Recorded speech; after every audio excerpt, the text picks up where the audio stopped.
My older brother David and I grew up in a small town. After graduating from college, he moved back there and started a family. At first, they lived with our parents, and then he built his own big two-storied house on a large piece of land with a garden, garage, and other outbuildings. The house had a beautiful front porch where they spent warm summer evenings and a spacious backyard where he often hosted family gatherings. He did well and eventually became a director of his own company. He and his wife Emma had an only son, Daniel, who caused them a lot of trouble with his rebellious nature, although he was still very much loved by everyone. As for me, after college I stayed in the regional center, trying to settle my life. For several years I lived in an apartment inherited from my aunt, along with an old car, as a bachelor, while I lived in a factory dormitory. It was a modest existence, but I enjoyed the independence. Later, I married a woman who also had a troubled family background and moved in with her in her one-bedroom apartment. My wife's name is Charlotte.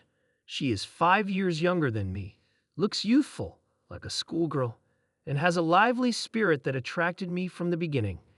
We both felt we had finally found a home in each other. That summer, while on vacation, we decided to visit my brother and my parents.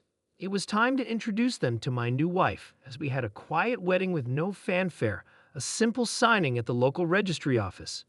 It had been a long time since I had last visited them, and Daniel was in the army and still undecided about his future. The trip was filled with excitement and slight nervousness as Charlotte and I talked about meeting my family. Due to bridge repairs, we had to take a detour on a country road, hoping not to get stuck in traffic. I trusted my sense of direction and drove on unmarked roads, but we ended up stuck in a low spot in the road, so thoroughly that I wouldn't have been able to get us out on my own. I left Charlotte in the car to set out on my own to find help, hoping to find a truck or tractor that could help us. The surrounding area seemed deserted. I walked for what seemed like forever before I noticed a few houses up ahead. To my delight, there was a tractor parked outside the first house.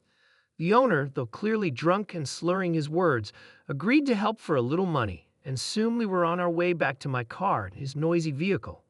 The ride was bumpy and slow, and there was smoke coming from the tractor, but I was relieved to have found help. When we arrived, we found Charlotte standing next to the car looking a little shaken.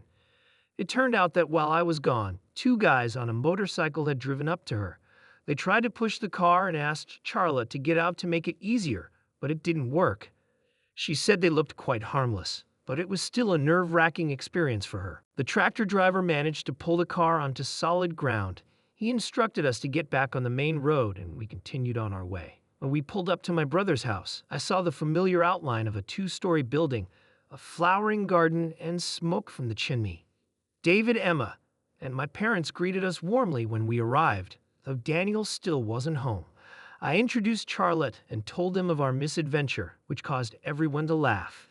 David told us, "Go wash up, change into something comfortable, and then join us at the table. Your room is on the 2nd floor. The 2nd floor is mostly Daniel's." We were all gathered around the table. Daniel finally showed up. I hadn't seen him in ages. He had grown like his father, looking strong and mature, and his face bore the marks of the boy I used to know. As soon as he walked in, I noticed Charlotte's eyes light up. He greeted us all briefly, and it was obvious that he had grown into a confident young man. Instead of a traditional dinner, we decided to have a barbecue. There was a special place in the garden under the shade of an old oak tree. Daniel headed silently to the shed and returned with a bag of charcoal and a couple of logs. "I'll take care of it," he said confidently, remaining calm and poised. "Oh, Daniel makes such delicious kebabs," exclaimed Emma as Daniel set to work, rejecting all offers to help. As she said, the kebabs turned out delicious, served with fresh cucumbers, tomatoes, and homemade bread. We had a few drinks, enjoying the summer evening, the stars twinkling overhead and the sounds of crickets in the background. There was laughter and stories of our childhood in the air, and I could see that Charlotte was genuinely enjoying herself, her face flushed with excitement and wine. After that, I decided to go to bed, but Charlotte said she would walk in the garden some more. I lay down on the bed with the window open, which overlooked the garden. After about 10 minutes, I heard voices under the window coming from the cool night breeze. I couldn't help myself and listened. "Can I sit next to you?" asked Charlotte, her voice slightly lurching from the wine. "Sit down. Let's talk," Daniel replied, his voice calm and reassuring. "I'm feeling tipsy. I haven't had that much to drink in a long time," Charlotte said with a giggle. "But that's all because of your kebabs. You really know how to make them well." "I'm not only good at kebabs," Daniel replied, his voice low and almost teasing.